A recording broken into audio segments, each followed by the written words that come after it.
Bismillahirrahmanirrahim. Assalamu alaikum. I hope you all are fine and doing great. Welcome back to my channel. Dear viewers, आज के lecture में हम adaptations of bryophytes discuss करेंगे। तो इससे पहले अगर आपने अभी तक मेरे चैनल को सब्सक्राइब नहीं किया तो चैनल को सब्सक्राइब कर लें, बेल आइकन को प्रेस कर लें ताकि मेरी हर न्यू आने वाली वीडियो की अपडेट आपको मिल सके। तो लेक्चर स्टार्ट करते हैं अडेप्टेशंस ऑफ ब्रायोफाइट्स।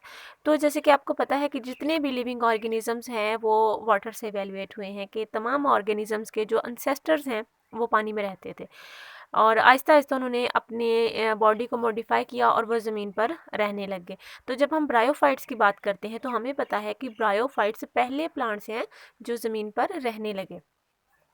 तो आप देखिए कि जब भी किसी भी ऑर्गेनिज्म का इन्वायरमेंट चेंज होता है, उसका हैबिटेट चेंज होता है, तो उसको बहुत सारी प्रॉब्लम्स को फेस करना पड़ता है। कि जैसे सपोज करें कि कोई प्लांट है जो पानी में रहता है, तो जब वो खुश्की वाले इन्वायरमेंट में आएगा तो सबसे पहले तो उसको ये होगा कि उसको पानी की कमी हो सकती है। जैसे कोई ऑर्गेनिज्म पानी में रह रहा है तो जितनी मर्जी इवेपोरेशन होती रहे उसकी बॉडी से, उसकी बॉडी में पानी की कमी नहीं हो सकती, क्योंकि वो उसके पास पानी काफ़ी मिकदार में है, तो वो पानी को एब्जॉर्ब करता रहेगा। तो जब वही ऑर्गेनिज्म खुश्की वाले इन्वायरमेंट में आएगा, टेरेस्ट्रियल इन्वायरमेंट में आएगा, तो जब उसकी बॉडी से पानी की इवेपोरेशन होगी तो उसकी बॉडी में पानी की कमी होने के चांसेस ज़्यादा हैं। तो इस तरह से हम देखेंगे कि ब्रायोफाइट्स ने किस तरह से अपनी बॉडी को मॉडिफाई किया, कौन कौन सी चीज़ें डेवलप की, किस तरह की मॉडिफिकेशन की जिसकी बेस पर वो ज़मीन पर सेटल हो गए। तो सबसे पहले तो हमने प्रॉब्लम्स को डिस्कस करना है कि वो कौन सी प्रॉब्लम्स थी जो ब्रायोफाइट्स को फेस करना पड़ी जब वो लैंड इन्वायरमेंट में आए। ठीक है, तो पहली प्रॉब्लम तो ये थी कि वाटर लॉस का इशू आया। जैसे कि मैंने आपको बताया कि जब पानी में वो रह रहे थे ब्रायोफाइट्स, तो उनकी बॉडी से जितनी मर्जी इवेपोरेशन हो रही थी पानी की, उनको पानी की कमी नहीं हो रही थी, क्योंकि उनके पास बहुत ज़्यादा मिकदार में पानी था। वो जितना मर्जी पानी चाहे वो एब्जॉर्ब कर रहे थे।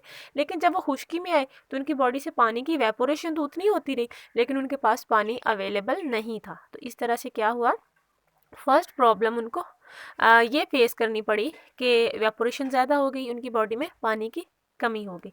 और दूसरी बात, जो लैंड इन्वायरमेंट होता है, जो खुश्की वाला इन्वायरमेंट होता है, वो बहुत ज़्यादा हार्श होता है।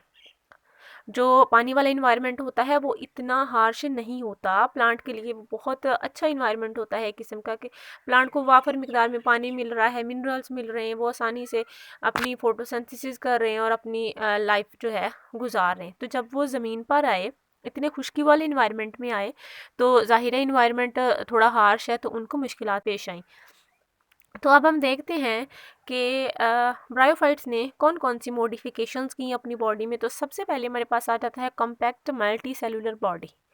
कॉम्पैक्ट का क्या मतलब होता है कि सरफेस एरिया कम कर लेना। ठीक है, जैसे किसी चीज़ का सरफेस एरिया बहुत ज़्यादा हो तो उसके बाद जब हम उसको कम्पैक्ट करेंगे तो उसका सरफेस एरिया कम हो जाएगा। इसको समझने के लिए हम यहाँ पे एक एग्जांपल लेते हैं। सपोज करें कि जब हमने कपड़े धोए हों, तो हमने कपड़ों को खुश्क करना हो तो हम अच्छी तरह से उनको खोल के फैला देते हैं धूप में। ठीक है, तो फिर क्या होता है, जल्दी से हमारे जो कपड़े हैं वो ड्राई हो जाते हैं, पानी की इवेपोरेशन तेज़ी से होती है, सरफेस एरिया भी काफ़ी ज़्यादा, क्योंकि हमने कपड़े को बहुत अच्छी तरह से खोल के रखा है ड्राई होने के लिए। तो अब हम क्या करेंगे, अगर कोई ऐसा कपड़ा है जो हम चाहते हैं कि ये ड्राई ना हो, वो थोड़ा नम रहे, तो हम क्या करेंगे, उसको अच्छी तरह से लपेट देंगे और या फिर हम क्या करेंगे, उसके अराउंड उसको टॉवल से कवर कर देंगे। तो फिर क्या है कि वो कपड़ा जल्दी से खुश्क नहीं होगा। मतलब कि जो कपड़ा हमने धूप में फैलाया है वो तो फ़ौरन से, मतलब कि तकरीबन 30 मिनट्स में वो ड्राई हो जाएगा, और जो कपड़ा हमने लपेट के उसको टॉवल के अंदर लपेट के रखा है वो जल्दी से ड्राई नहीं होगा।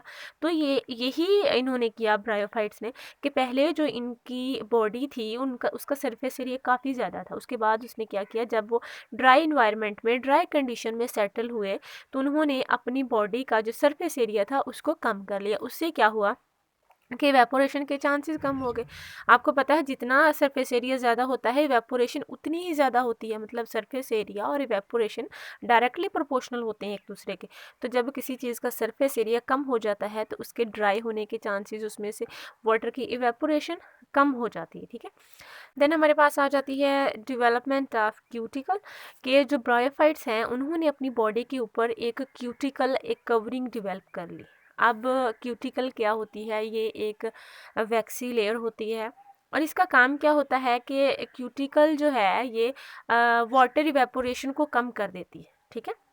जैसे सेम एग्जांपल जो कि मैंने कॉम्पैक्ट मल्टी सेलुलर बॉडी में कोट की थी कि जब हमने किसी चीज़ को नम रखना हो, उसको ज़्यादा ड्राई ना करना हो, तो हम किसी कपड़े को, सपोज़ कि हमने किसी कपड़े को नम रखना है, उसको ज़्यादा ड्राई नहीं करना, तो हम क्या करेंगे, उसे लपेट कर टॉवल के अंदर कवर करके रख देंगे, तो वो जल्दी से ड्राई नहीं होगा। सेम क्यूटिकल का यही फंक्शन है कि क्यूटिकल ब्रायोफाइट्स की बॉडी के ऊपर डेवलप हो गई, एक कवरिंग थी, ठीक है। उस कवरिंग ने क्या किया कि रेट ऑफ एवेपोरेशन को स्लो डाउन कर दिया। और जब ब्रायोफाइट्स पानी के करीब करीब ग्रो कर रहे थे, अभी भी बेशक ये ज़्यादा मोस्ट प्लेसेस में होते हैं, लेकिन जब वो पानी के ज़्यादा करीब थे तो तब उन्होंने एक थिन सी क्यूटिकल डेवलप की अपनी बॉडी के ऊपर, ठीक है। और जैसे जैसे वो ड्राई इन्वायरमेंट की तरफ मूव करते गए, उन्होंने क्यूटिकल को थिक कर लिया, ठीक है। मोटी क्यूटिकल डेवलप हो गई उनकी बॉडी के ऊपर, क्योंकि जब वो ड्राई इन्वायरमेंट में सेटल हुए तो उनको ज़्यादा प्रोटेक्शन चाहिए थी अपनी बॉडी को सेव रखने के लिए, ठीक है। देन हमारे पास आ जाते हैं फोटोसिंथेटिक चैम्बर। जैसे कि आपको पता है कि जो ब्रायोफाइट्स हैं ये अपनी खुराक खुद तैयार करते हैं, बिल्कुल दूसरे प्लांट्स की तरह। तो आप देखिए कि जैसे भी दूसरे जो वेस्कुलर प्लांट्स होते हैं, उनके लीव्स में फोटोसिंथेसिस हो रही होती, ठीक है। मतलब पौधों के जो लीव्स होते हैं उनके अंदर फोटोसिंथेसिस हो रही होती है। तो जब हम ब्रायोफाइट्स की बात करते हैं तो ब्रायोफाइट्स में बहुत सारी डिविजन्स ऐसी हैं जिनमें जिनकी बॉडी जो है वो लीफ और स्टेम में डिफरेंशिएट नहीं होती, थैलस लाइक बॉडी होती है, ठीक है। तो जब पूरा थैलस फोटोसिंथेसिस करेगा, पूरा थैलस फोटोसिंथेसिस कर रहा होगा, तो आप देखिए कि जाहिर है फोटोसिंथेसिस तो उस पार्ट में होगी जिस पार्ट पर प्रॉपर रोशनी पड़ेगी। तो जब पूरा थैलस ही फैला हुआ होगा, उसके ऊपर रोशनी पड़ रही, फोटोसिंथेसिस तो हो रही है, लेकिन वाटर लॉस होता रहेगा ज़्यादा, क्योंकि एक बिल्कुल सरफेस एरिया काफ़ी ज़्यादा है जिसमें फोटोसिंथेसिस हो रही है, पूरे के पूरे थैलस में फोटोसिंथेसिस हो रही है। तो जो होगी एवेपोरेशन ऑफ वाटर वो भी ज़्यादा होगी। तो ब्रायोफाइट्स ने क्या किया कि इन्होंने फोटोसिंथेटिक चैम्बर्स डेवलप किए अपने थैलस के अंदर, लाइक कुछ स्पेसिफिक पोर्शंस बनाए, कुछ हिस्से बनाए जिनके अंदर फोटोसिंथेसिस होनी थी। कुछ स्पेसिफिक पोर्शंस थे जो एब्जॉर्प्शन कर रहे थे कार्बन डाइऑक्साइड की, ठीक है। कुछ ऐसे स्पेसिफिक पोर्शंस थे जो लाइट को डिटेक्ट कर रहे थे, जो बिल्कुल इस पोजीशन पे थे कि जहाँ पर प्रॉपर लाइट पड़ रही थी। और जब इसने फोटोसिंथेटिक चैम्बर डेवलप कर लिया है तो इसका ये फ़ायदा हुआ कि इसने अपनी जो है वाटर लॉस में रिडक्शन हो जाएगी इसकी, ठीक है। रेट ऑफ एवेपोरेशन भी कम हो जाएगा कि कुछ स्पेसिफिक सेल्स हैं जो इसने फोटोसिंथेसिस के लिए मखसूस कर दिए हैं, और वही जो भी जिस भी ऑर्गन में फोटोसिंथेसिस होती है उसको लाइट के सामने आना पड़ेगा, ठीक है। तो इस वजह से उसने स्पेसिफिक सेल्स कर दिए जो फोटोसिंथेसिस करेंगे, बल्कि पूरी बॉडी को फोटोसिंथेसिस के लिए नहीं छोड़ दिया कि फोटोसिंथेसिस तो हो और उसके साथ उसके बराबर ही उसमें इवेपोरेशन ज़्यादा होती रहे। तो इस वजह से इन्होंने क्या किया कि इन्होंने फोटोसिंथेटिक चैम्बर्स डेवलप किए, छोटे छोटे पोर्शंस बनाए जो एब्जॉर्प्शन करेंगे कार्बन डाइऑक्साइड की, जिनके ऊपर लाइट पड़ेगी, जिनमें फोटोसिंथेसिस होगी, और इससे क्या हुआ कि रेट ऑफ इवेपोरेशन भी कम हो गया। देन हमारे पास आ जाते हैं राइजाइड्स। राइजाइड्स आपको पता है कि जब भी हम ब्रायोफाइट्स की बात करते हैं तो ब्रायोफाइट्स में जो रूट लाइक स्ट्रक्चर होता है उसे राइजाइड्स कहा जाता है, ओके। तो ब्रायोफाइट्स ने क्या किया कि जब वो ज़मीन पर आए तो उन्होंने अपनी जो बॉडी है उसके साथ रूट लाइक स्ट्रक्चर डेवलप की, ठीक है। स्पेशल स्ट्रक्चर थी जो रूट की तरह नज़र आती थी, वो डेवलप की, जिनको राइजाइड्स कहा जाता है, क्योंकि वो ट्रू रूट्स नहीं है। और ये मैंने तकरीबन अपनी हर वीडियो में मैंने आपको ट्रू रूट का बताया है कि ऐसी रूट्स या ऐसे लीव्स या ऐसी स्टेम जिसमें वेस्कुलर बंडल्स प्रेजेंट हो, सिर्फ हम उन्हीं स्टेम, रूट और लीव्स को ट्रू रूट्स कहेंगे, ठीक है। ऐसे कोई भी स्ट्रक्चर जो रूट की तरह दिखती हो या फिर लीव की तरह दिखती हो और उसमें वेस्कुलर बंडल्स प्रेजेंट ना हो, तो फिर हम उसको ट्रू रूट, ट्रू स्टेम और ट्रू लीव्स नहीं कह सकते, ओके। तो अब जब उन्होंने राइजाइड्स डेवलप कर ली अपनी बॉडी पे, तो उनका क्या बेनिफिट क्या है, ठीक है। राइजाइड्स का ये बेनिफिट है, सेम ये दूसरे जो वेस्कुलर प्लांट्स होते हैं उनकी रूट की तरह ही काम करती है कि ये वाटर को एब्जॉर्ब करती है, मिनरल्स को एब्जॉर्ब करती है ज़मीन से, और सेकंड ये प्लांट को फिक्स रखती है ज़मीन के अंदर, ठीक है। लाइक ये उसको सपोर्ट प्रोवाइड करती है, प्लांट अपनी जगह पर फिक्स रहता है। क्योंकि आपको पता है कि जो एयर होती है बहुत तेज़ी से जब हवा चलती है, अगर प्लांट में ब्रायोफाइट्स में राइजाइड्स ना हो, ये ज़मीन में फिक्स ना हो, तो ये तो एक जगह से उड़कर कहीं और चले जाए, ठीक है। तो इसलिए जो राइजाइड्स हैं ये सेम रूट की तरह के ही वर्क करेगा कि राइजाइड्स प्लांट को ब्रायोफाइट की बॉडी को ज़मीन के अंदर फिक्स रखेंगे, उसको सपोर्ट करेंगे। देन हमारे पास आ जाते हैं हेट्रोगैमी। हेट्रोगैमी का क्या मतलब होता है? हेट्रो का मतलब होता है डिफरेंट, ठीक है। तो इसमें जो प्रोडक्शन होगी टू टाइप्स ऑफ गैमेट्स की, उसे हेट्रोगैमी कहा जाता है। और आपको पता है कि इसमें फीमेल गैमेट होगा और मेल गैमेट होगा, और जो फीमेल गैमेट होगा वो एग है, नॉन मोटाइल है और लार्ज है, और जो मेल गैमेट है स्पर्म है, मोटाइल है एंड स्मॉल है। अब हम यहाँ पे एग को हमेशा ये कहते हैं कि एग नॉन मोटाइल होता है और लार्ज होता है। इसके लार्ज होने की क्या वजह है? इसका साइज़ ज़्यादा होने की क्या वजह है? ये वजह है कि एग ने अपने अंदर फूड को भी स्टोर करना होता है, जो कि बाद में एम्ब्रियो के काम आएगा। वो बाद में जो न्यू बनने वाला इंडिविजुअल होगा उसकी ग्रोथ में काम आएगा, ठीक है। और जो स्पर्म होता है वो मोटाइल होता है, जाहिर है स्पर्म ने फ्लोट करके स्विम करके जाना होता है एग तक, और उसका साइज़ भी छोटा होता है।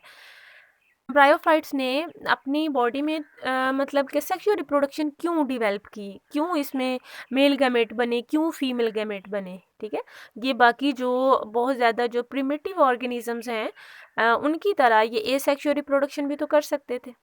लेकिन अब देखिए जो खुश्की वाला इन्वायरमेंट होता है वो बहुत हार्श इन्वायरमेंट होता है, और इससे निपटने के लिए अच्छी सलाहियत, अच्छे करेक्टर्स का होना ज़रूरी है। और सलाहियत को अच्छा बनाने के लिए, करेक्टर्स को अच्छा बनाने के लिए अच्छे जीन्स का होना ज़रूरी है, ठीक है।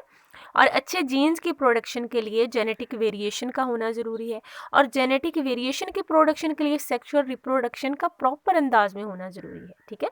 आपको पता है कि जो सेक्सुअल रिप्रोडक्शन होती है इसमें जेनेटिक वेरिएशन ज़्यादा आती है, क्योंकि कुछ करेक्टर्स जो है एग लेके आता है, यानी कि कुछ जीन्स एग लेके आता है और कुछ जीन्स स्पर्म लेके आता है, और जब ये दोनों मिलके जाइगोट बनाते हैं, ठीक है, तो फिर उसमें नई वैरायटी आ जाती है, और वो जो नई वैरायटी होती है वो ज़्यादा बेस्ट होती है। और जैसे जैसे वक़्त के साथ साथ एक प्लांट से दूसरा, मतलब एक दफ़ा सेक्सुअल रिप्रोडक्शन हुई है तो नया पौधा बन गया, फिर दोबारा से जो सेक्सुअल रिप्रोडक्शन होगी तो जो पहले वाला प्लांट था उससे ज़्यादा अच्छे करैक्टर्स होंगे उसमें, यानी जो नेक्स्ट आने वाली जनरेशन होगी वो पिछले वाली से ज़्यादा बेस्ट होगी, ठीक है। देन हमारे पास आ जाता है गैमेट प्रोटेक्शन, कि ब्रायोफाइट्स ने किस तरह से अपने गैमेट्स को प्रोटेक्ट किया। तो ब्रायोफाइट्स ने क्या किया कि specialized multi cellular structures develop की, जिन्हें एंथ्रीडिया और आर्चीगोनिया कहा जाता है। एंथ्रीडिया क्या है? मेल सेक्स ऑर्गन है जिसके अंदर स्पर्म प्रोड्यूस होते हैं, और आर्चीगोनिया क्या है? फीमेल सेक्स ऑर्गन है जिसके अंदर एग प्रोड्यूस होता है। ओके, देन हमारे पास आ जाता है एम्ब्रियो प्रोटेक्शन, कि ब्रायोफाइट्स ने किस तरह से अपने एम्ब्रियो को प्रोटेक्ट किया। तो आपको पता है कि जो स्पर्म होता है वो एंथ्रीडिया के अंदर डेवलप होता है, और वो बाद में एंथ्रीडिया से रिलीज़ होकर स्विम करता हुआ आर्चीगोनिया के अंदर जाता है, और आर्चीगोनिया के अंदर एग के साथ फ्यूज़ करता है, और आर्चीगोनिया के अंदर ही फर्टिलाइजेशन होती है और एम्ब्रियो बनता है। और जो एम्ब्रियो होता है वो आर्चीगोनिया के अंदर ही रहता है और वहाँ पर ही ग्रो करता है, ठीक है। तो एम्ब्रियो की प्रोटेक्शन के लिए ब्रायोफाइट्स ने आर्चीगोनिया का इस्तेमाल किया, ठीक है। तो हमारा आज का लेक्चर इधर ही कंप्लीट होता है। Thank you for watching. अल्लाह हाफिज़, take care and best of luck.